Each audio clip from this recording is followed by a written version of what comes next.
Ladies and gentlemen, we are back again with some crazy, crazy, crazy news. We knew it was going to happen, but we didn't really know it was going to fappen.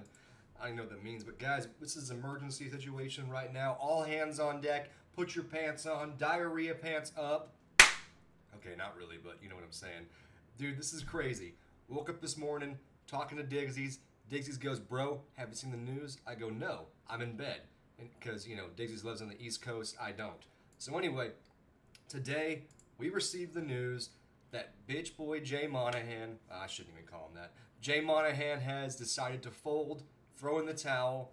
He is merging, the PGA Tour, Live Golf, and the DP World Tour are all merging into one tour. Now you may say, why does this make no sense? It has to do with the 501c situation. So last week, there was actually a news article, company wants to invest $1 billion. So last week there was this company that came out, basically the company Endeavor came out last week, and we were saying, hey, we wanted to invest $1 billion in Live Golf, but we didn't want to hurt our relationship with the PGA.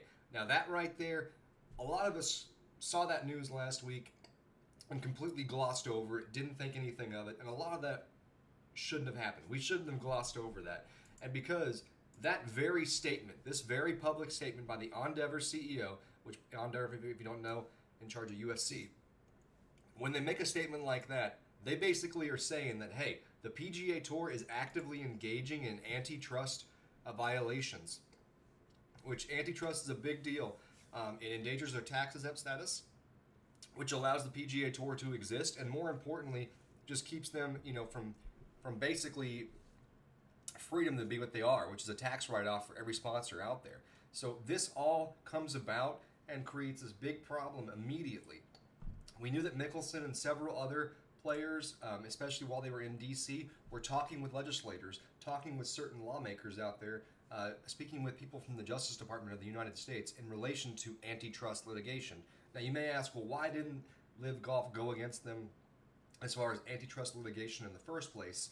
And the truth is because they have to first prove that the PGA Tour is actively engaging in antitrust to be able to then go against antitrust. So all the stuff that happened last year where the PGA Tour was actively shutting down opportunities for Live and actively blocking recruitment avenues for Live players, that showcased antitrust movements which now get to be used. And especially when the Endeavor CEO comes out and says, hey, I wanted to put $1 billion into Live, but the PGA Tour said no.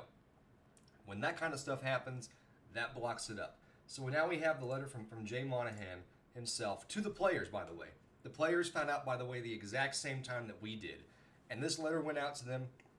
Now, thankfully, the letter has been getting posted, and so we're very happy for this. Basically, though, it brings this immediately. The reason why this is a big deal, the reason why this happened is because right away, this destroys and removes any litigation. There are no more litigation opportunities against the PGA Tour and DP World Tour or Live Golf members. Sorry, Patrick Reed. But so basically, one thing also, they're going to conduct evaluation of Live Golf and determine how best to incorporate team golf into the professional game. They're seeing the positives of team golf, so we're probably going to see that involved next year, some type of level on the PGA Tour events, or maybe even majors possibly. The Live Golf 2023 schedule will continue as planned. So basically, all tours are going to keep their same schedule. So nobody's losing any events that are already planned or promised. Cool beans there. They will basically oversight this and figure out what needs to happen retroactively. The PIF, the Public Investment Fund for Saudi Arabia, is now going to become a financial investor for the PGA Tour, and will make additional investments going forward. Guys, no joke, Jay Monahan's getting fired in less than 5 months. This is a bad look for him. But no, this is crazy. This is so crazy. So don't just sit there thinking that, oh my gosh, the Live players are coming back to the PGA Tour. This could just simply be a situation like AFC, NFC, where they have their own separate rules over here.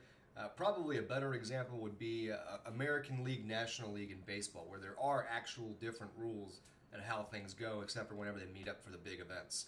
So the cool thing with this is that Live Golf was hitting up places that was hitting up places and reviving the Asian Tour and basically going places that the PGA Tour just didn't want to go.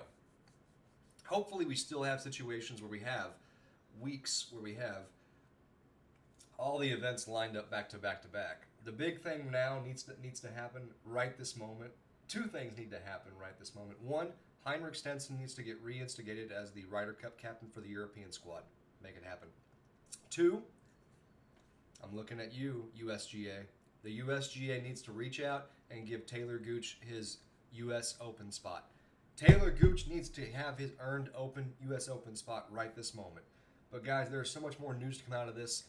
For now, everything's kind of on pause. The Live Golf continues to exist as it exists through this entire season, and we'll see how that works out. The PGA Tour still exists. DP World Tour still exists. PGA Tour 2 still exists.